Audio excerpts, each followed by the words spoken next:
It says, let's see if it's telling the truth. Oh, it is. What's up, everyone? Aaron Nagler here with Cheesehead TV, coming to you live on Wednesday afternoon. It is just after 5 p.m. in the Eastern time zone. Sorry for the late notice. Had some juggling I had to do with my schedule. We will be going live at 6 p.m. And by we, I mean myself and Barry Goldstein for today's trivia session. But I thought I'd jump on here prior to that because I will be busy later in the evening. So thought I'd see what's up, see what's on everyone's mind, see how everyone's doing. The Packers putting out a video earlier today with Larry McCarron and Matt LaFleur indicating that Monday was the final team meeting of the offseason and the rest of the week will be utilized to wrap things up individually. The Packers will be ending their offseason program this week, heading into the offseason truly, getting away, etc. Well, for those that can. And then the next time we hear or see them will be training camp, which by reports will be July 28th, but that has not been confirmed by the team just yet. Hello to everybody in the comment section. Stu, sup? Hey, man. How are you?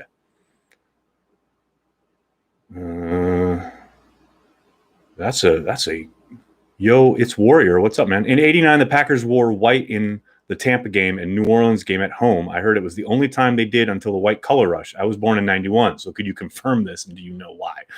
Don't know off the top of my head. I do remember the whites against New Orleans. I don't remember the Tampa game you're talking about, though. I'll have to research and find out why. Just picked up a Carry the G shirt. Aaron, that's what I'm talking about. Big B, what's up? If you want to be like Aaron Nissen here, make sure you hit up the Teespring. All this week, we're 10% off for Father's Day. All you need is promo code DAD2020. That's DAD2020. I'll throw the link up here in the chat. There you go. For anyone listening later on the podcast, it's teespring.com/stores/cheeseheadtv. 10% off everything in the store all this week for Father's Day. DAD2020 is a promo code that you need. So we going to have an NFL season or what, says Luke? I think they're going to have an NFL season. And I know there's a lot coming out about testing, about guys testing positive, especially down there in Texas. But as I told the BBC, I'm appearing on a BBC program about American sport and the opening or slow opening of it. That'll be out this week, I believe. There's so much on the line when it comes to just the monetary aspect. The idea that they're going to delay the season maybe has some feasibility, but they will play a season. There is zero doubt about that. Undoubtedly, it will be without fans, at least to begin with. Maybe they add fans later on, late in the year, maybe in the winter, but I have to think it'll be without fans early on. Which will undoubtedly affect the salary cap the following year. You heard reports yesterday from the NFLPA saying that if the entire season is played without fans, now that's the entire season, the salary cap, the revenue will be down about $3 billion, which you have to think would affect the salary cap. But there's a long way to go there, and we'll see exactly how they want to start the season. Like I said, I'll be shocked if it's with any kind of fans in the stands, but we'll see. Oh, Brandy, what's up? I assume I'll see you at trivia at 6 o'clock, I hope. What does Gray bring to the staff? Well, a wealth of experience. He's been a coordinator several times in his professional career, a wealth of knowledge from his playing days. And from early impressions, both from his media availability and talking to guys in the building, he's a very good teacher, which is what all the best coaches always are. Mike Holmgren used to go on and on about that. Mike Holmgren himself, a former high school teacher. The best coaches are very good teachers, and it sure sounds like that is what Gray is. I don't doubt for a second he will be a fresh voice inside 1265 Lombardi. Jordy for wide receiver coach. Oz, that's a fun thought, but I doubt Jordy wants to be a coach. There are a lot of long hours associated with it. He would have to spend time away from his family, and I think he just got back into having time with his family, and plus it would require him to live in Green Bay year round. Or most of the year round. I think he's enjoying life there on the farm. I'd be surprised. You never say never. Maybe down the road. Maybe this kid's get a little older, but not anytime soon. Q King. What's up, man? Thanks for the super chat. I finally got you live. Carry the G. Carry the G, man. That's what I like to hear. Thanks so much. Thanks for the super chat. NB, will there be another free agency signing until the season starts? I would suspect no, but you never really know. Possibly something along the lines of churning the bottom of the roster. I'd be very surprised if there was a headline-grabbing signing. Now, you can never say never because you never really know what's going through the minds of a general manager or a personnel group, but I'd be very, very surprised if they made some kind of major move or signing. Christian Michael or Emmitt Smith? Wow, we are deep in the heart of the offseason, if that's a question.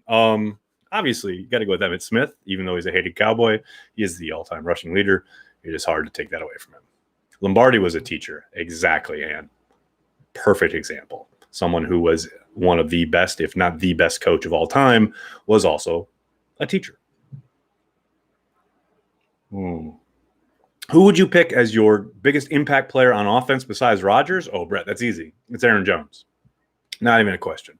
I don't care how much A.J. Dillon comes in and lights it up. I don't care how much Sternberger develops. I know Devontae Adams is a top 5 wide receiver, but to me, it's all about Aaron Jones. Aaron Jones is the straw that stirs the drink, so to speak, on offense in Green Bay. That's why I hope they sign him to an extension. Oren Burks, big jump forward in 2020. Aaron doesn't ask this as a question. Aaron Picard here in the comments. Oren Burks, big jump forward in 2020. Period. No question there from Aaron. He's putting it out there, folks. I hope so. The Packers could obviously use it. I'm not holding my breath. Let's just put it that way.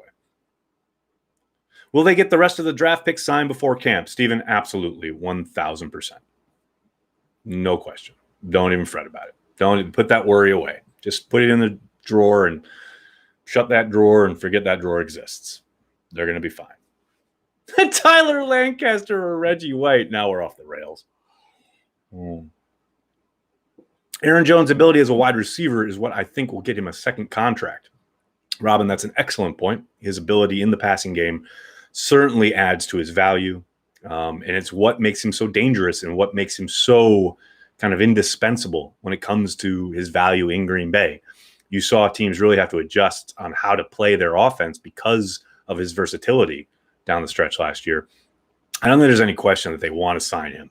It's just a matter of making it work, make it make sense, so to speak, financially.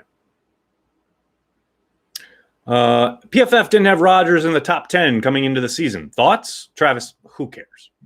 I have the same response to all of these. I know CBS Sports recently didn't have Aaron Rodgers in the top 10 quarterbacks. Not just in the top 10 all the entire league, player-wise, but top 10 quarterbacks. To which I say, who cares? It's off-season fodder that doesn't mean – it literally means nothing. And I understand it gets people talking, and I'm probably derelict in my duty as someone who works on the internet, and I have a YouTube channel, and I have a web presence, and I probably should embrace that shit, but I don't because it's stupid. And it makes me feel like I'm losing brain cells while I look at it and consume it. So that's their opinion. That's Sean's opinion at CBS. Whatever. I don't give a shit because you know what it means? Absolutely nothing. So, enjoy it. Go enjoy talking about it, hearing about it on talk radio, whatever you want to do with it. It is up to you. Go ahead, please, by all means, enjoy. I have many other things to think about and or worry about and or talk about in my life. And that's where I come down. Oh, here we go. Ooh, let me see. Likelihood of Corey's Packers go back-to-back with Rodgers and Love leads them to a three-peat. Corey's Packers? Why is it Corey's Packers? Why isn't it Aaron's Packers? No, I'm kidding. Back-to-back with Rodgers and then Love leads them to a three-peat. The likelihood is not very likely. Let's just put it that way. Would I love to see it happen? Oh, billion%. But, yeah, no. Ooh, damn. Oh, that's a harsh question. Damn. Which Aaron is run out of town first? Ouch. Aaron Nagler, probably. Does second place in trivia give me bragging rights? I think so. Krista, you were so close yesterday. Oh, I'm sorry I jinxed you halfway through, but you were dominating. Oh, Krista, I hope I see you at 6 p.m. 6 p.m. right here on the YouTube channel.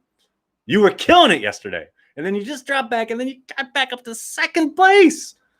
You just missed. That's what happens, though, if you miss just one question. It's hard. We're not the flashy, explosive team of past years, but I think we are more well-rounded. William, I very much agree.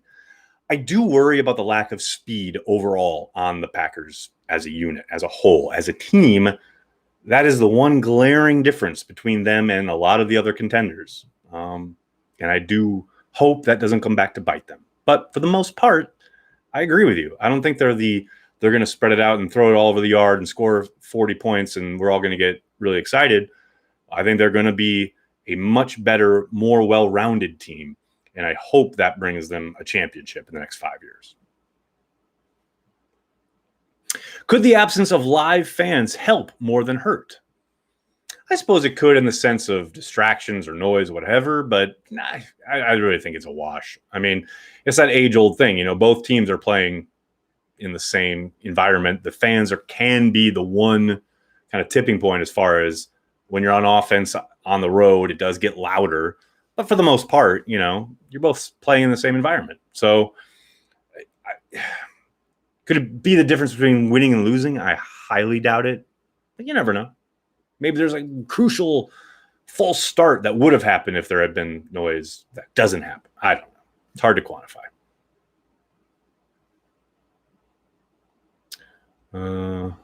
Dan, Mike Florio sucks. Come on now.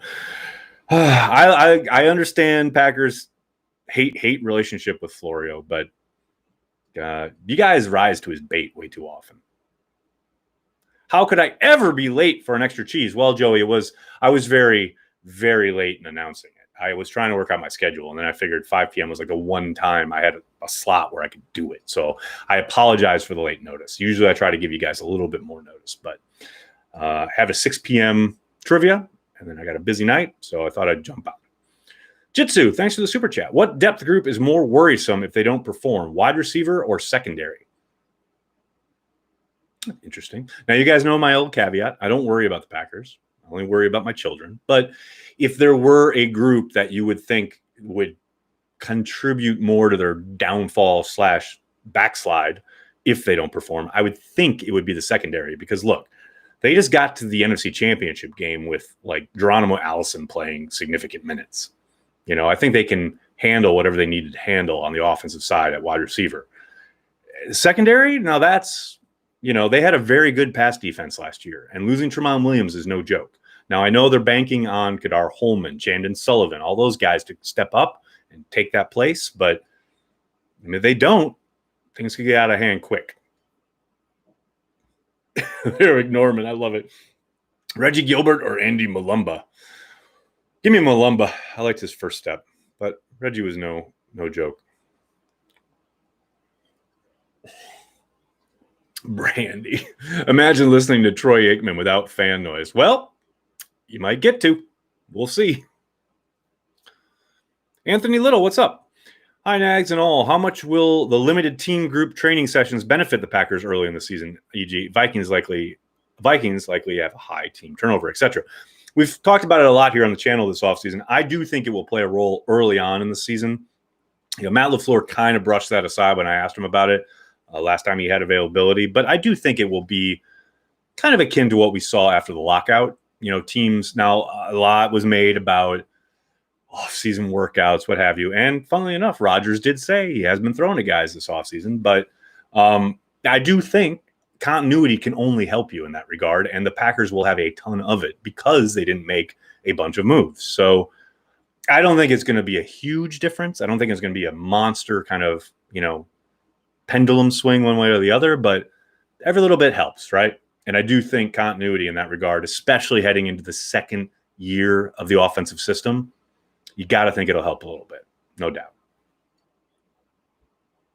Extend Kenny Clark. Jared, as I said a couple days ago, there is no hard deadline for them to worry about at the moment. So don't fret. Just chill, enjoy your summer. The first real deadline is July 28th when they're supposed to report for camp, reportedly. Again, there's nothing official in that regard, but that is the reported date that the Packers will be reporting for camp. You have to think that is the first real deadline. So until July 28th, just chill. They'll get it done. Bukowski thinks there's a chance Kirksey will play Will instead of Mike linebacker. Robin, I think in some instances, maybe. They did show some 4-3 looks last year. Maybe they slide him over there. Be interesting to see who they put inside in that regard. In that instance, would it be Kamal Martin? You putting Curtis Bolton in there? Is it Oren Burks? I mean, I guess, yeah, absolutely. There's a chance. He's done that before. He's done that before for Mike Pettin. So, yeah, I don't think it's out of the realm of possibility. I do think he will primarily be taking, the place of Blake Martinez. But, yeah, I think they'll probably look to do some of that. I don't see why they wouldn't. What do you think Woodson said to the team? White House on 3. No, I don't know. I love that Woodson addressed the team, though. I tweeted that out earlier today. For those of you who didn't see, Matt LaFleur indicated that Charles Woodson addressed the entire team on Monday in their last kind of group meeting prior to the offseason. And I love that. I love that he had, I was going to say Chuck, but I know Charles does not like that moniker anymore. So I love that they had Charles Woodson in, or presumably via Zoom, address the team. Every little bit helps. And one of my favorite NFL Films bits ever, all time, is preseason. I don't know if it was 09 or 10, but there's during a preseason game, starters were well on the sideline and blah blah blah. Rodgers is on the sideline with Woodson and I think Driver, or no, it was Jennings, and Rodgers is making small talk basically and says, I think we got a pretty good squad. What do you think? What do you think, Chuck? And Charles Woodson pauses and looks at Aaron and goes, good squad? I'm thinking Super Bowl. That's Charles Woodson. And that's what I imagine he said to the team. They're not thinking good squad. They're not thinking playoffs. They're not thinking division banners. They're thinking Super Bowl. That's my guess anyway. All right, guys, I'm going to have to jump. I can't thank you guys enough for hanging out with me. I'm sorry again for the short notice. I'll be back tomorrow chatting some more Packers. In the meantime, please do me a favor and hit like on this video and subscribe to the channel. And then tell your friends, tell your family. Cheesehead TV, we're devoted to Green Bay Packers fans worldwide. Thanks a lot, everybody. Have a great night. Now, hopefully, we'll see you at Trivia, 6 p.m. right here on the YouTube channel. Join us. It's a ton of fun. Me and Perry and a ton of regulars. We always have a good time. Hope to see you there. Talk to you guys tomorrow. Have a good night.